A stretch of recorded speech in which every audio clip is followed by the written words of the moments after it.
Hello guys, അസ്സലാമു അലൈക്കും, നമസ്കാരം. Welcome to Seema foods.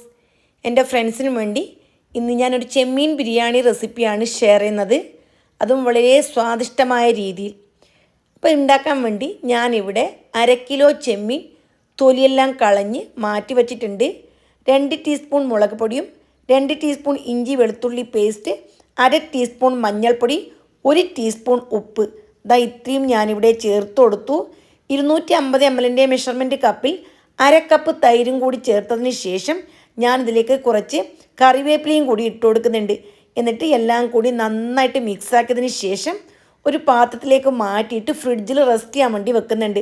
ഒരു 2-3 മണിക്കൂർ ഞാനിവിടെ ഫ്രിഡ്ജിൽ റെസ്റ്റ് ചെയ്യാൻ വേണ്ടി മാറ്റി വെക്കുന്നുണ്ട്. എന്നിട്ട് നമുക്ക് അതിനുള്ള മസാലയും കൂടി തയ്യാറാക്കാം. ഇതിനു വേണ്ടി ഒരു പാൻ ചൂടാക്കി ഇതിലേക്ക് 1/2 കപ്പ് ഓയിൽ ഒഴിച്ചു കൊടുക്കണം. ഓയിൽ ആവശ്യമാണെങ്കിൽ പിന്നീട് ഒഴിച്ചു കൊടുത്താൽ മതി.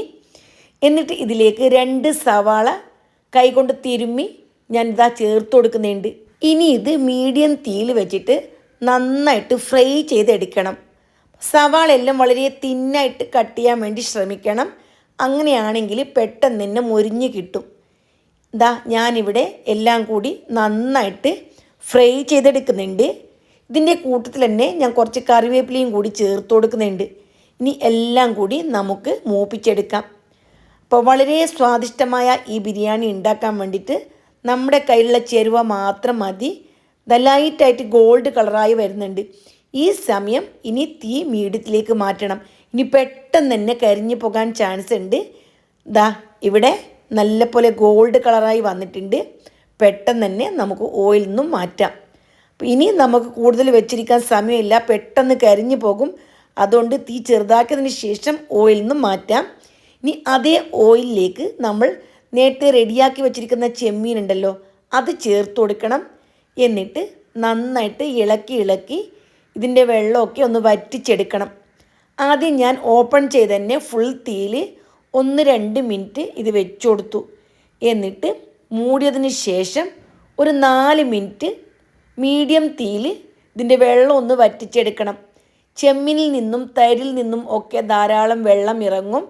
അതുകൊണ്ട് തന്നെ വെള്ളമൊക്കെ നല്ലപോലെ വറ്റി നന്നായിട്ട് ഫ്രൈ ആവണം. ഞാനിപ്പോൾ മൂടി വെക്കുന്നുണ്ട്. ഇനി ഞാൻ പറഞ്ഞല്ലോ നന്നായിട്ടൊന്ന് ഫ്രൈ ആക്കണമെന്ന്. ഇവിടെ നല്ലപോലെ ഫ്രൈ ആയി വന്നിട്ടുണ്ട്. കൂടുതൽ സമയമായിട്ടില്ല. ഇപ്പോൾ ഏകദേശം 6 മിനിറ്റ് മാത്രമാണ് ആയിട്ടുള്ളത്. ചെമ്മീൻ കൂടുതൽ സമയം വേവിച്ചെടുത്താൽ ഇത് നല്ലപോലെ ഹാർഡായി പോകും. ഇനി ഇതിലേക്ക് 1 teaspoon pepper, 1 teaspoon garam masala, പിന്നെ കുറച്ച് കറിവേപ്പിലയും ഇട്ട് ഫുൾ തീയിലാക്കിയിട്ട് പെട്ടെന്ന് തന്നെ ഇത് അടുപ്പിൽ നിന്നും വാങ്ങണം. കൂടുതൽ സമയം അടുപ്പിൽ വെച്ചാൽ കൂടുതൽ ഹാർഡാവും. നല്ല സോഫ്റ്റായിട്ട് ഇരിക്കണം, നന്നായിട്ട് കുക്കാവേം വേണം. ആ ഒരു പരുവത്തിൽ നമുക്ക് അടുപ്പിൽ നിന്നും വാങ്ങാം. എന്നിട്ട് ഇതേ അടുപ്പിൽ തന്നെ നമുക്ക് വീണ്ടും സവാള ഫ്രൈ ആക്കി എടുക്കാനുണ്ട്. അപ്പോൾ ഇതിലേക്ക് 4 സവാളയാണ് വേണ്ടത്. ഞാനിവിടെ 2 എണ്ണം ഫ്രൈ ചെയ്ത് മാറ്റി വെച്ചു. ഇനി ഈ ഓയിലിലേക്ക് 2 ടേബിൾ സ്പൂൺ പച്ചമുളക് പേസ്റ്റാക്കിയതും 2 ടേബിൾ സ്പൂൺ ഇഞ്ചി വെളുത്തുള്ളി പേസ്റ്റാക്കിയതും ചേർത്തിട്ട് മീഡിയം ടു ലോ ഫ്ലെയിമിലാക്കി നന്നായിട്ട് മൂപ്പിച്ചെടുക്കണം. ഓയിൽ തികഞ്ഞില്ല എങ്കിൽ ഒഴിച്ചു കൊടുക്കാം. എന്നിട്ട് ഇത് നന്നായിട്ട് പച്ചമണമൊക്കെ മാറുന്ന രീതിയിൽ ഒന്ന് വഴറ്റിയെടുക്കണം. പ്രത്യേകം ശ്രദ്ധിക്കുക, ഇഞ്ചി വെളുത്തുള്ളി പച്ചമുളക് ഇവയുടെ മണം നന്നായിട്ട് മാറിക്കിട്ടണം. അതായത് പച്ചമണമൊക്കെ മാറി നല്ല മൂത്ത മണം വരണം. അതിനുശേഷം ഇതിലേക്ക് ബാക്കിയുള്ള 2 സവാള ഉണ്ടല്ലോ, അതും കൂടി ചേർത്തതിന് ശേഷം ഇതും നല്ലപോലെ വഴറ്റിയെടുക്കണം. ഓയിൽ ആവശ്യമാണെങ്കിൽ ചേർത്ത് കൊടുക്കാം. ഇവിടെ സവാളയെല്ലാം നല്ലപോലെ വഴറ്റിയെടുക്കുന്നുണ്ട്. ഇനി ഇതിലേക്ക് കുറച്ച് കറിവേപ്പില ചേർത്ത് കൊടുക്കുന്നുണ്ട്. കറിവേപ്പില നിങ്ങൾക്ക് എത്രത്തോളം വേണം അതിനനുസരിച്ച് ചേർത്ത് കൊടുക്കാം. ഇതെല്ലാം നല്ലപോലെ സോഫ്റ്റ് ആകണം. ബിരിയാണി ഉണ്ടാക്കുമ്പോൾ ശ്രദ്ധിക്കേണ്ട കാര്യങ്ങൾ: എപ്പോഴും തക്കാളി, ഇഞ്ചി, വെളുത്തുള്ളി, പച്ചമുളക് ഇവയെല്ലാം നന്നായിട്ട് സോഫ്റ്റായിട്ട് മൊരിഞ്ഞ് വരണം. അങ്ങനെയാണെങ്കിൽ മാത്രമേ ബിരിയാണി കഴിക്കാൻ ടേസ്റ്റ് ഉണ്ടാവുകയുള്ളൂ. ഞാനിവിടെ മീഡിയം സൈസിലുള്ള 2 തക്കാളിയും കൂടി ചേർത്ത് കൊടുത്തു. എന്നിട്ട് ഈ തക്കാളിയും നല്ല പോലെ വഴന്ന് വരണം. വീഡിയോയിൽ കാണുന്നത് ശ്രദ്ധിക്കുക. ഇപ്പോൾ തന്നെ നല്ല പോലെ വഴന്ന് വന്നിട്ടുണ്ട്, നല്ല പേസ്റ്റ് പോലെ ആയിട്ടുണ്ട്. ഇനി ഇതിലേക്ക് 1 ടീസ്പൂൺ പെപ്പർ ചേർത്ത് കൊടുക്കണം. പിന്നെ 1 ടീസ്പൂൺ ഗരം മസാല പൊടിയും കൂടി ചേർത്ത് കൊടുക്കണം. ചെമ്മീൻ വേവിച്ചെടുക്കുന്ന സമയത്ത് 2 ടീസ്പൂൺ മുളക് പൊടി ചേർത്തിട്ടുണ്ടായിരുന്നു. അതുകൊണ്ട് ഞാനിപ്പോൾ ഇനി മുളക് പൊടി ചേർക്കുന്നില്ല. പിന്നെ മഞ്ഞൾപ്പൊടി 1/2 ടീസ്പൂണും കൂടി ചേർത്ത് കൊടുത്തു. പിന്നെ ഇതിലേക്ക് മല്ലിപ്പൊടി ഉണ്ടല്ലോ 1 ടീസ്പൂൺ ചേർത്ത് കൊടുത്തു. എല്ലാം കൂടി ചേർത്ത് ചെറിയ തീയിലിട്ട് ഇതിൻ്റെ പച്ചമണമൊക്കെ ഒന്ന് മാറുന്നത് വരെ വഴറ്റിയെടുക്കണം. പിന്നെ വേണ്ടത് ഉപ്പാണ്. ഞാനിപ്പോൾ 1/2 ടീസ്പൂൺ ഉപ്പാണ് ചേർത്തിട്ടുള്ളത്. ഇനി ഉപ്പ് നോക്കിയിട്ട് നിങ്ങൾക്ക് വേണമെന്നുണ്ടെങ്കിൽ ചേർത്ത് കൊടുത്താൽ മതി. പിന്നെ 1/4 കപ്പ് നല്ല ഫ്രഷ് ആയിട്ടുള്ള തൈരും കൂടി ചേർത്ത് കൊടുത്തിട്ടുണ്ട്. ഇനി അതെല്ലാം കൂടി ചേർത്ത് നല്ല പോലെ വീണ്ടും ഒന്ന് വഴറ്റിയെടുക്കണം. ഇങ്ങനെ ഓയിലെല്ലാം തെളിഞ്ഞ് വരുന്നൊരു പരുവുണ്ടല്ലോ, ആ പരുവം ആക്കിയെടുക്കണം. പ്രത്യേകം ശ്രദ്ധിക്കണം, മസാല നന്നായിട്ട് ഫ്രൈ ആവണം. അതുപോലെ ഫ്രൈ ആയി കഴിഞ്ഞാൽ ഇതിലേക്ക് ഫ്രൈ ചെയ്ത് വെച്ചിരിക്കുന്ന ചെമ്മീൻ ചേർത്ത് കൊടുക്കാം. ഇനി ഈ ഒരു സമയം ഉണ്ടല്ലോ, നല്ലപോലെ ഇളക്കി മിക്സാക്കിയതിന് ശേഷം ഉപ്പ് മുളകൊക്കെ നോക്കണം. നോക്കിയിട്ട് ആവശ്യമാണെങ്കിൽ മാത്രം ചേർത്ത് കൊടുക്കണം. ഇനി വീണ്ടും 1 മിനിറ്റ് ഈ മസാലയെല്ലാം നന്നായിട്ട് മിക്സാവാൻ വേണ്ടി മൂടി വെച്ചു.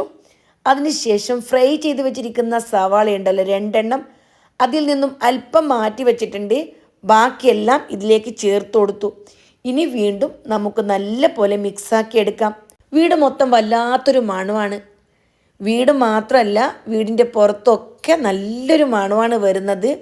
ഈ സവാളയും ചെമ്മീനും ഒക്കെ നല്ല മൊരിഞ്ഞൊരു മണമുണ്ടല്ലോ. ഭയങ്കര ടേസ്റ്റുള്ള റെസിപ്പിയാണ്. തീർച്ചയായിട്ടും ട്രൈ ചെയ്ത് നോക്കണം. ഇതാ നല്ല പോലെ ഫ്രഷ് ആയിട്ടുള്ള മല്ലിയിലയും ചേർത്ത് കൊടുത്തു. ഇനി ഇതിനൊന്നും കറക്റ്റായിട്ട് അളവില്ല, നിങ്ങൾക്ക് എത്രത്തോളം വേണം അതിനനുസരിച്ച് ചേർത്ത് കൊടുക്കാം. പിന്നെ തിളച്ച വെള്ളം 1/2 കപ്പ് ചേർത്ത് കൊടുത്ത് നല്ല പോലെ മിക്സാക്കി എടുത്തു. അതിനുശേഷം 85% വേവിച്ച് വെച്ചിരിക്കുന്ന നെയ്ച്ചോറ് ചേർത്ത് കൊടുത്തു. ഇനി ഇതിൻ്റെ മീതിയായിട്ട് 2-3 ടേബിൾ സ്പൂൺ നെയ്യും കുറച്ച് ഫുഡ് കളറും കൂടി ചേർത്ത് കൊടുത്തിട്ടുണ്ട്. പിന്നെ 1/2 ടീസ്പൂൺ ഗരം മസാല പൊടിയും കുറച്ച് മല്ലിയിലയും കൂടി വിതറി കൊടുക്കണം. പിന്നെ ഞാൻ നേരത്തെ ഫ്രൈ ചെയ്ത് വെച്ചിരിക്കുന്ന സവാള ഉണ്ടല്ലോ, അത് കുറച്ച് മാറ്റി വെച്ചിട്ടുണ്ടായിരുന്നു. അതും മുകളിൽ വിതറിയതിന് ശേഷം നമുക്ക് മൂടി വെച്ച് ഇതൊന്ന് ദം ചെയ്തെടുക്കണം. അതിനുവേണ്ടി വേറൊരു പഴയ പാൻ ഞാനിവിടെ നല്ല പോലെ ചൂടാവാൻ വെച്ചിട്ടുണ്ട്. അതിൻ്റെ മീതെ ബിരിയാണി പോട്ട് വെച്ചതിന് ശേഷം നന്നായിട്ട് മൂടണം. മൂടിയതിന് ശേഷം അതിൻ്റെ മീതെ ഏതെങ്കിലും വെയിറ്റ് വെച്ച് കൊടുത്താൽ കുറച്ചും കൂടി നല്ലതായിരിക്കും. എന്നിട്ട് വളരെ ചെറിയ തീയിൽ 20 മിനിറ്റ് ദം ചെയ്തെടുക്കണം. അപ്പോൾ സ്വാദിഷ്ടമായ ബിരിയാണി റെഡിയാണ്. പിന്നെ ഞാൻ ദം ചെയ്ത് തീ ഓഫ് ചെയ്തതിന് ശേഷം 1/2 മണിക്കൂർ കഴിഞ്ഞിട്ടാണ് ഈ ബിരിയാണി സെർവ് ചെയ്യുന്നത്. അങ്ങനെയാകുമ്പോൾ കുറച്ചും കൂടി ഈ ബിരിയാണി മസാലയൊക്കെ അവിടെ ഇരുന്ന് അല്പം കൂടി ടേസ്റ്റ് കൂടും. ഇനി നമുക്ക് ഈ ബിരിയാണി നല്ല പോലെ ഒന്ന് മിക്സ് ചെയ്തെടുക്കാം. വളരെ സ്വാദിഷ്ടമായ സിമ്പിൾ ബിരിയാണിയാണിത്. കുഞ്ഞു ചെമ്മീനാണ് ഞാൻ എടുത്തിട്ടുള്ളത്, വലിയ ചെമ്മീനൊന്നും അല്ല. നമുക്ക് സാധാരണ വീട്ടിൽ കൊണ്ടുവരുന്ന ചെമ്മീനുണ്ടല്ലോ, അത് വെച്ചിട്ട് മക്കൾക്ക് ഉണ്ടാക്കി കൊടുക്കാൻ പറ്റിയ ഒരു ബെസ്റ്റ് ഐറ്റമാണ് ഈ ചെമ്മീൻ ബിരിയാണി. സ്വാദ് 100% സക്സസ് ആയിട്ടുള്ള ബിരിയാണിയാണ്. അപ്പോൾ എല്ലാ കൂട്ടുകാരും തീർച്ചയായിട്ടും ഈ റെസിപ്പി ട്രൈ ചെയ്ത് നോക്കണം. ഇനി നെയ്ച്ചോറ് ഉണ്ടാക്കാൻ അറിയാത്ത ആൾക്കാർക്ക് തനിമ ജീരകശാല പോലെയുള്ള അരിയാണ് എടുക്കുന്നതെങ്കിൽ 1 കപ്പിന് 1.5 കപ്പ് വെള്ളം. പിന്നെ സാധാരണ ലോക്കൽ അരിയാണെങ്കിൽ 1 കപ്പിന് 2 കപ്പ് വെള്ളം, അങ്ങനെയാണ് കണക്ക്. ഞാനിവിടെ 3/4 കിലോ അരിയാണ് എടുത്തിട്ടുള്ളത്. സവാള ഗ്രാമ്പൂ പട്ട ഒക്കെ വഴറ്റി വെള്ളം ഒഴിച്ച് അതിലേക്ക് 3/4 കിലോ അരിക്ക് ഏകദേശം 1.25 മുതൽ 1.5 ടേബിൾ സ്പൂൺ വരെ ഉപ്പ് ചേർക്കാം. വെള്ളം നന്നായിട്ട് തിളച്ച് കഴിഞ്ഞാൽ ഇതിലേക്ക് അരി ചേർത്ത് കൊടുത്ത് നല്ല പോലെ ഇളക്കി 1 മുറി ചെറുനാരങ്ങൻ്റെ നീരും ഒഴിച്ച് നന്നായിട്ട് തിളച്ചതിന് ശേഷം മൂടി വെച്ച് മീഡിയം ടു ലോ ഫ്ലെയിമിൽ 10 മിനിറ്റ് വേവിച്ചാൽ മതി. നെയ്ച്ചോറ് റെഡിയാവും. അപ്പോൾ ആ ഒരു വീഡിയോയും കൂടി ചെയ്താൽ കൂടുതൽ ലോങ് ആയി പോകും, അതുകൊണ്ടാണ് ഞാൻ ചെയ്യാത്തത്. ഇനി നെയ്ച്ചോറ് ഉണ്ടാക്കുന്നതിനെ പറ്റി എന്തെങ്കിലും ഡൗട്ട് ഉണ്ടെങ്കിൽ കമൻറ്റിൽ ചോദിച്ചാൽ വ്യക്തമായിട്ട് പറഞ്ഞു തരുന്നതായിരിക്കും. അപ്പോൾ ഇത്രയേ ഉള്ളൂ ഇന്നത്തെ വീഡിയോ. എല്ലാവരും വീഡിയോ കണ്ട് ലൈക്ക് ചെയ്ത് സപ്പോർട്ട് ചെയ്യുക. വീണ്ടും കാണാം. Bye bye.